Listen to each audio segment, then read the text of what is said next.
दोस्तों, सच्चा सद्गुरु कौन? ये सवाल सुनने और पढ़ने में आसान लग रहा होगा, लेकिन हकीकत इसके बिल्कुल विपरीत है। सबसे पहले तो आपको ये बता देते हैं कि सद्गुरु कोई इतनी सस्ती व आसान वस्तु नहीं है जिसे हर कोई प्राप्त कर सके। सद्गुरु की शरण पाने के लिए देवता भी तरसते हैं, लेकिन वर्तमान समय में गुरुओं की भरमार है। देश दुनिया में भक्ति और भगवान के नाम से हजारों लाखों सद्गुरु बने बैठे हैं। अब ऐसे में सवाल यह उठता है कि सच्चा सद्गुरु कौन? अपने अपने धर्म पंथों में अपने अपने गुरुओं को, सद्गुरु को सच्चा बता रहे हैं, लेकिन यह फैसला कैसे हो कि सच्चा कौन? दोस्तों, वीडियो अंत तक देखते जाइए, आप अपने आप ही फैसला कर लेंगे कि सच्चा सद्गुरु कौन है। तो सबसे पहले आपको हम ये बता देते हैं कि सच्चा सद्गुरु कौन होता है और मानव देहधारी प्राणियों को सद्गुरु की आवश्यकता क्यों होती है। सद्गुरु वह अनमोल खजाना होता है जिसे प्राप्त करके मानव हमेशा हमेशा के लिए अमर हो जाता है। सद्गुरु से मिलने के बाद अनेकों लाभ प्राप्त होते हैं। जैसे सद्गुरु मिलने के बाद मनुष्य के सर्व दुख दूर हो जाते हैं, हर प्रकार का रोग कष्ट नष्ट हो जाता है। सद्गुरु शरण ग्रहण करने के बाद मनुष्य सर्व सुखी हो जाता है। सद्गुरु ही है जो मोक्ष कराता है। सद्गुरु उम्र भी बढ़ा सकता है। सद्गुरु मुर्दे को जिंदा भी कर सकता है। सद्गुरु मिलने से मनुष्य का अंधविश्वास पाखंड खत्म हो जाता है। सभी प्रकार की बुराइयां दूर हो जाती हैं। सद्गुरु 84 लाख योनियों में से जाने से बचा लेता है। सद्गुरु के ऐसे कितने गुण गाएं। कबीर साहब जी ने कहा है कि 7 समुद्र की मसी करूं, लेखनी करूं बन राय, धरती का कागज करूं, गुरु गुण लिखा न जाए। कहने का तात्पर्य है कि सद्गुरु मिलने के बाद मनुष्य को अनेक लाभ होते हैं जिसकी महिमा भी नहीं की जा सकती। अब हम विचार ये करेंगे कि क्या हमारा गुरु सच्चा है तो आपको इस तरह से कोई लाभ प्राप्त हुआ है? क्या आपकी बुराइयां दूर हुई हैं? क्या आपको सुख मिला है? दोस्तों, आप हमें कमेंट बॉक्स में जरूर बताएं। दोस्तों, अब हम आपको बताएंगे कि सच्चे सद्गुरु की पहचान क्या होती है।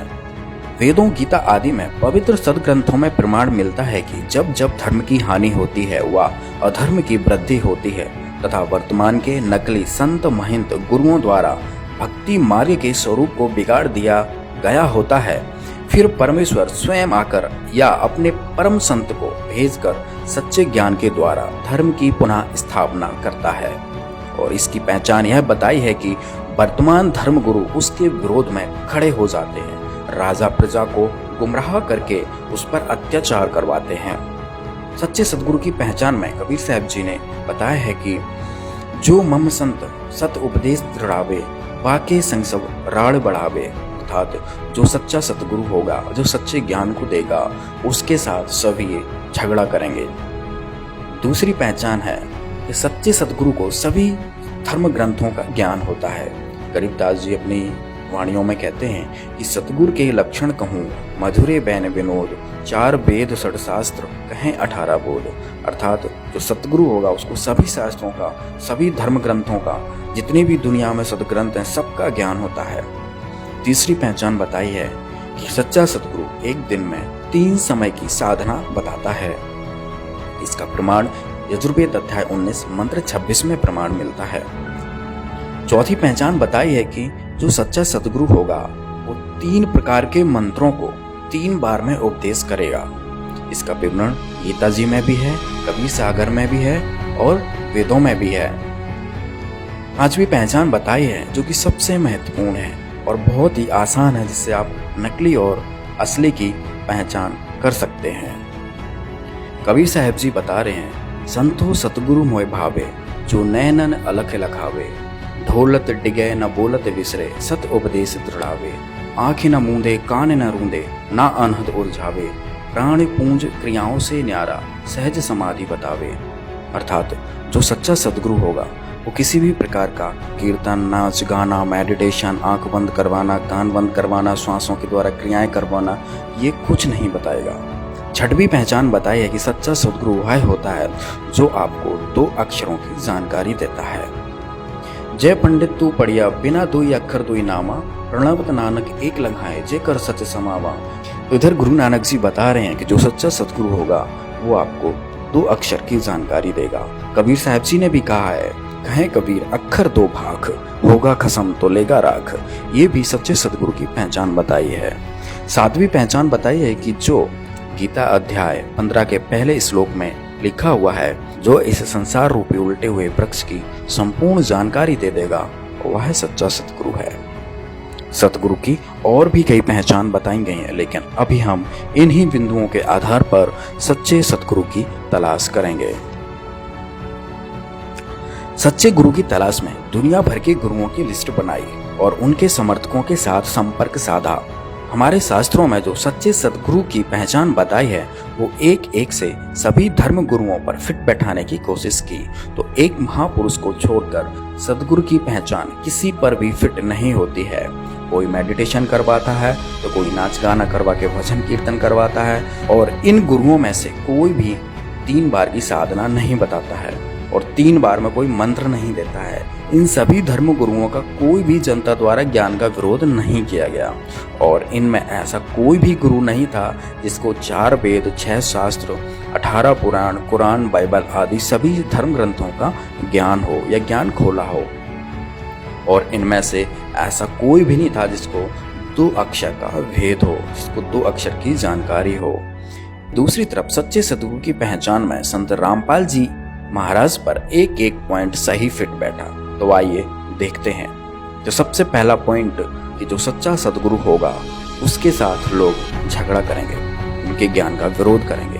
तो संत रामपाल जी महाराज जी के साथ ही ऐसा हुआ है कि आज तक संत रामपाल जी महाराज के ज्ञान का विरोध हमेशा नकली संतों, महंतों के द्वारा होता आया है। दूसरी पहचान थी कि जो सच्चा संत होगा, जो सच्चा सतगुरु होगा, उसको सभी धर्म ग्रंथों का ज्ञान होगा। तो यह पॉइंट भी संत रामपाल जी महाराज पर फिट बैठता है, क्योंकि संत रामपाल जी महाराज ने ही चारों वेदों को खोलकर दिखाया। वेद, गीता को, कुरान को, बाइबल को, सभी सदग्रंथों को खोलकर दिखाया है। तीसरी पहचान कि संत रामपाल जी महाराज जी अपने साधकों को एक दिन में 3 बार की साधना बताते हैं। और चौथी पहचान भी संत रामपाल जी महाराज पर फिट बैठी कि संत रामपाल जी महाराज ही 3 मंत्रों को 3 बार में देते हैं। पांचवी पहचान, संत रामपाल जी महाराज ना मेडिटेशन करवाते हैं, ना भजन कीर्तन, नाच गाना करवाते हैं, ना आंख कान बंद करवाते हैं, और ना भी किसी प्रकार की श्वास की क्रियाएं करवाते हैं। वो मंत्रों को देकर एक सहज समाधि, सहज भक्ति बताते हैं। छठवीं पहचान भी संत रामपाल जी महाराज पर सटीक बैठी कि संत रामपाल जी महाराज ने ही अपने साधकों को, अपने भक्तों को, दुनिया को बताया कि जिसके पास 2 अक्षर का मंत्र सतनाम नहीं है, उसका मोक्ष नहीं हो सकता, क्योंकि सतनाम ही है जो मोक्ष में सहायक होता है। सतनाम के बाद फिर सार नाम व शब्द मिलता है।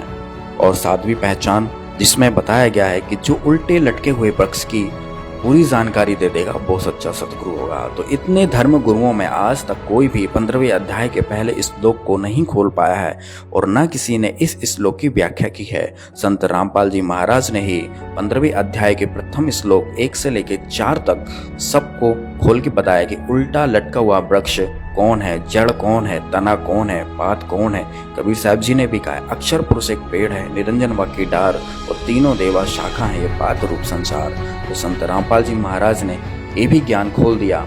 इससे सिद्ध हुआ कि संत रामपाल जी महाराज ही सच्चे सतगुरु हैं। तो दोस्तों, तो इस पूरी पृथ्वी पर 7 अरब आबादी में केवल संत रामपाल जी महाराज ही हैं जो सच्चे सतगुरु हैं। तो कहते कोटों में कोई नहीं रहे झूमकरा, अरबों में कोई गर्क सुनो रहे झूमकरा। अरबों में, उसमें अरबों में गर्क गरीबदास जी थे, आदरणीय गरीबदास साहिब जी, उसकी कोई सुना नहीं था। अरबों यानी पूरे विश्व में एक है। तो अरबों में आज इस दास के ऊपर कृपा है, इस परमपिता परमेश्वर कबीर भगवान की। इस पृथ्वी पर इस दास के अतिरिक्त तत्व ज्ञान से परिचित नहीं है। उनके पास ये गर्क का अर्थ होता है, यानी सब तरह से कंप्लीट।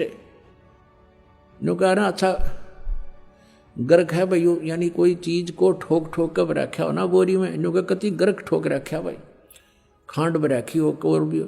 तो यानी वो चीज कहते हैं जिसके पास कंप्लीट इन ऑल रिस्पेक्ट, जैसे उसको आदेश भी हो, अर्यो ज्ञान हो, नाम देने का आदेश हो, अधिकार हो, तो ये सब सारे जो है ना फॉर्मेलिटी उसके ऊपर पूरी हो उसके पास, वो तो अरबों में एक पावेगा, अरबों में कोई ग्रक सुनो रहे झुमकर न। इस ज्ञान को सुनकर दास से ये चोर हो गए होंगे, एक दो चोर नाम देने लग भी जाएंगे तो उनसे कोई लाभ नहीं होना,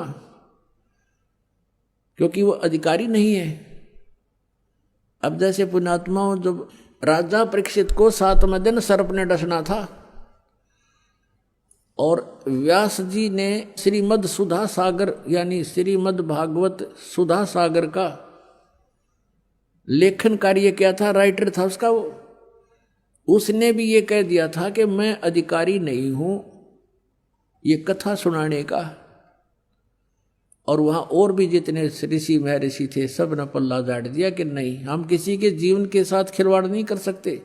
कारण क्या था कि 7वें दिन परिणाम आना था, तो सब ने पीछे हट गए। वो बुद्धिमान थे, ब्राह्मण थे कि नहीं, हम क्यों किसी के जीवन के साथ धोखा करें, हम अधिकारी नहीं हैं कि इसकी जीवन रक्षा कर सके, यानी इसको वो लाभ दे सकें जो इस कथा सुनाने से हो सकता है, पाठ से। तो सुखदेव जी बुलाए गए थे स्वर्ग से उन पांडवों की प्रार्थना से। पांडवों ने अपने पुण्य दिए, क्योंकि वहां तो सिक्के पुण्य के चले हैं स्वर्गलोक में, स्वर्गलोक में से उसके आने और जाने का विमान का खर्चा उन पुण्यों का वहां से प्राप्त हुआ था उसको पांडवों से। तो यहां आकर के उस कहते सुखदेव ने 7 दिन वो कथा सुनाई थी। उस समय ये कहाँ गए थे ब्राह्मण जो आज जगह जगह कथा करते फिरे, कहाँ गए थे ये संत जो आज जहाँ देखा वहीं संत और दुनिया ने गुमराह करें बैठे हैं। तो वो बुद्धिमान थे, समझदार थे, इसलिए उन्होंने ये रिस्क मोल नहीं लिया। और जितना लाभ उस कथा से होना था वो भी सुखदेव जी के मुखारविंद से उच्चारित होने से हुआ, क्योंकि जिसके पास कोई शब्द शक्ति होती है उसी के द्वारा दिए गए वचन से कुछ लाभ हो सकता है। अब जैसे एक